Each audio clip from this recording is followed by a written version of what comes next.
Now, with the country still in the grip of an Arctic blast, it's taking its tolls. Traffic at a standstill, flights cancelled, hundreds of schools closed. But what can businesses do to, weather the weather? Well, joining us is Charlie Maclean-Bristol from the Renfrewshire-based Plan B Consulting, which advises on business continuity, crisis management and emergency planning. Good morning to you. Thank you for joining us. Where do we fail most, Charlie, when it comes to coping with snow? Well, I think, you've heard lots of stories on the news this morning. I think there's lots of good news stories of people who are coping, who've sent their staff home yesterday and tell them to be at home. But I think there's a couple of things that businesses need to do.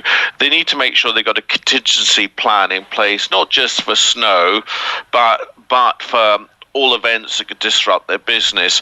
And secondly, I think when it comes to snow, sometimes it's our decision making, either maybe poor decision making of not telling staff early enough to go home with the red warnings, or making sure that decision is made on a timely basis so that staff can, if there is snow coming in, staff can actually get home and have the ability to go home, rather than we saw in the news yesterday some staff were trying to get home, but by that time all the transport was off. So we need to make decisions on a timely basis. Yeah, but how can they prepare? So you have to make the decisions early, you have to go with it. But how can businesses prepare for something like snow? Is it just having maybe communication channels open, all that kind of thing?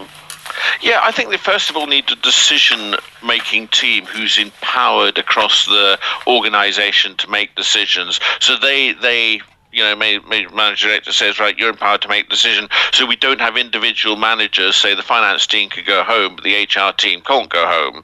So making decisions, I think also is comms to staff. So that if you wake up in the morning, you're unsure whether to go to work, you know what to do. Now, there's lots of methodologies, like stuff on the website, stuff on your organization's social media. You can have a helpline. There's lots of alert systems. And so staff need to know that these systems in place, and so they maybe regularly check them, but businesses need to set up these things in advance.